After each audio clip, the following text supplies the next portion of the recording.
নমস্কার, টুকিটাকি ও রকমারি চ্যানেলের পক্ষ থেকে আজকের আমি আম দই তৈরি করছি।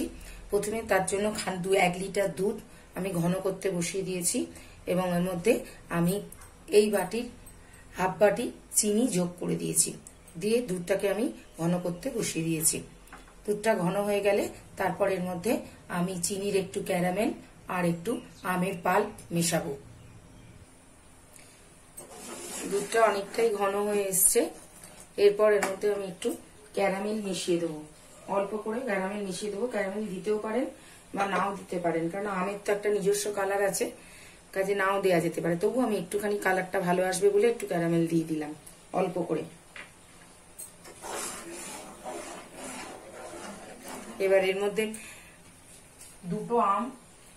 দুটো বড় সাইজের হিমসাগর আম আমি টুকরো টুকরো করে কেটে নিয়ে খোলা ছাড়িয়ে এটা মিক্সিতে পেস্ট করে নিয়েছি। পেস্ট করার সময় আমি 50 গ্রাম আমুল স্প্রে দুধ এতে যোগ করেছি। এবার এটাও দিয়ে দেবো, দিয়ে এটাও দিয়ে খানিকক্ষণ ফোটাবো।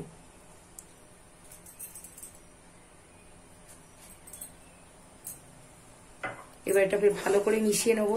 মিশিয়ে নিয়ে এটা ভালো করে অনেকক্ষণ ধরে এবার এটাকে আমাকে ফোটাতে হবে। আম দই করার জন্য দুধটা আমার পুরো রেডি হয়ে গেছে। এবার আমি গ্যাসটা অফ করে দিয়ে দুধটাকে একটু ঠান্ডা করতে দেবো।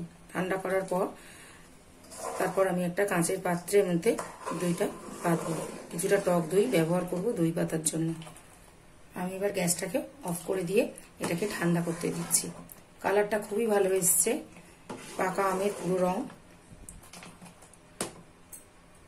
গ্যাসটাকে অফ করে দিয়ে এটা এখন ঠান্ডা করতে দেবো।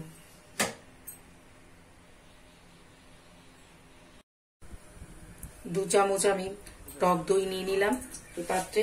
এবার টক দইটা ভালো করে এই পাত্রের মধ্যে আমি একটু ফেটিয়ে নেবো। এটা ফেটানো হয়ে গেছে। এবার আমি এর মধ্যে আম দিয়ে ঘন করা দুধটা দিয়ে দেব।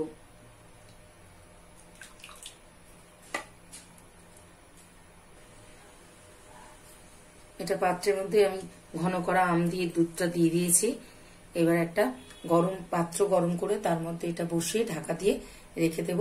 এটা অনেক 12-14 ঘন্টা মোটামুটি রেখে দিয়ে তারপর জমে গেলে এটা ফ্রিজে তুলে দেব। আমি একটা কড়াই গরম করে নিয়েছি। এবার এর মধ্যে দইটাকে বসিয়ে একটা উপর থেকে চাপা দিয়ে রেখে দেব। এই অবস্থায় আমি দইটা 10 থেকে 12 ঘন্টা রেখে দেব। তারপর বের করে বসে গেলে ওটাকে ফ্রিজে তুলে ঠান্ডা করতে দেব। তারপর ওটাকে খাওয়া হবে। আম দই বসে গেছে। এবার এটাকে আমি পরিবেশন করব।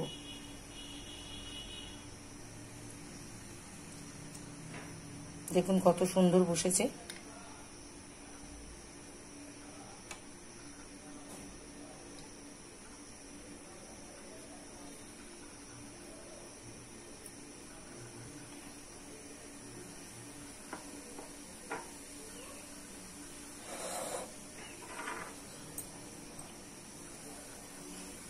আজ এই পর্যন্ত শেষ করছি। ভালো লাগলে আমাকে এগিয়ে নিয়ে যেতে সাহায্য করবেন।